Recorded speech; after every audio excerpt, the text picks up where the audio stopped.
mentioned that you can do 14 different activities at a given moment. So we all are very curious to know how can we achieve such prowess over both body and mind? Oh, whoever said this, I didn't say anything like that. Anyway, do you have a liver? Yes, I do. Functioning? Yes. Do you know how many levels of activity it's doing right now? What the liver is doing is far more complex than what your brains are doing right now, do you know this? A brainless liver, if it can do so many things, a brained Praneet, how many things? No, I was only talking about not activity per se. Yes, activity is also possible. So you must understand this. On a round planet which is spinning right now, hello? Are you on a round planet? Spinning? Most people don't understand this unless, they get sozzled out with something or they get some ailment. Suddenly you see, planet is round. Do you know how complex an activity it is for a human being to walk at a certain latitude on a round planet which is spinning and which has magnetic forces working upon you all the time? It's an extremely complex process. You ask a child who is, let's say, 1 year of age, he knows how complex it is.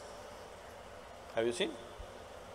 But the moment you learn to walk, you assume that it's nothing, walking is nothing and you're sick of walking, you want to drive a car, you want to ride a motorcycle. But walking is such a complex process, not 14. 1,000 different functions, your knees and your brains and the fluids in your body, all of them are doing all the time. If only you could conduct these things consciously, you would be doing 1,000 things. Anyway, you're doing it. But if you could conduct this consciously, you would do 1,000 things at a time. So I was only talking about different channels of mind, which you don't have to actually conduct, you just have to initiate and leave. It will go on. For you to think about your neighborhood girl, do you have to initiate action every time? No.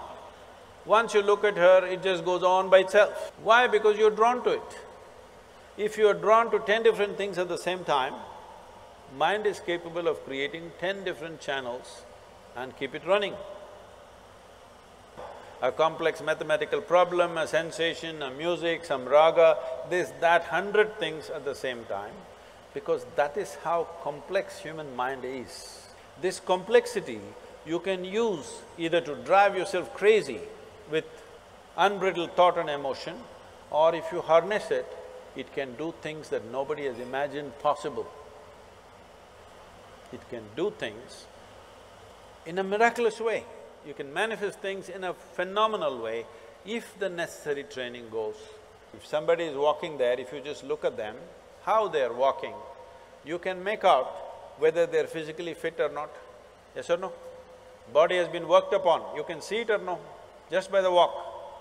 Similarly, whether the mind has been worked upon or not, whether your energies have been worked upon or not, is something that's visible. Most people may not see, but if you pay attention, you will see.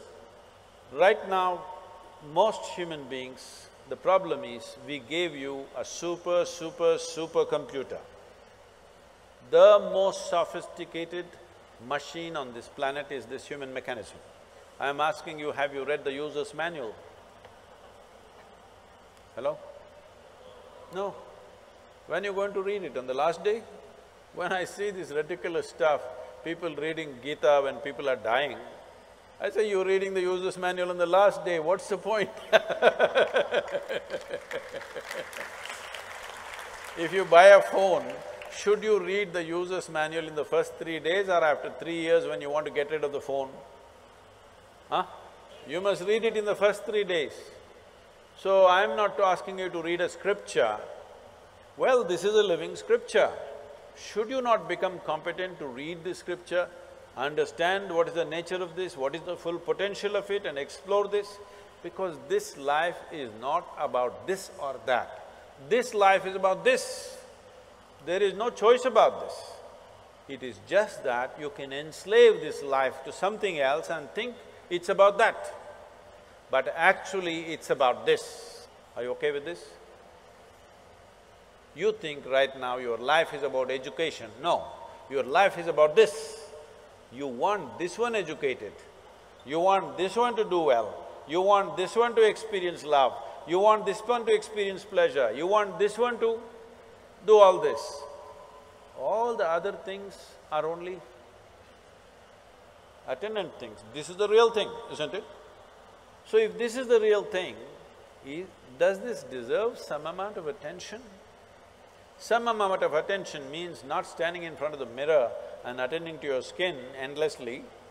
Should you not pay attention to every dimension of what this human being is made of? What makes this life tick? And how? If you understand what makes it tick, you can make it roar. If you make it roar, why 14 things? You can do many more.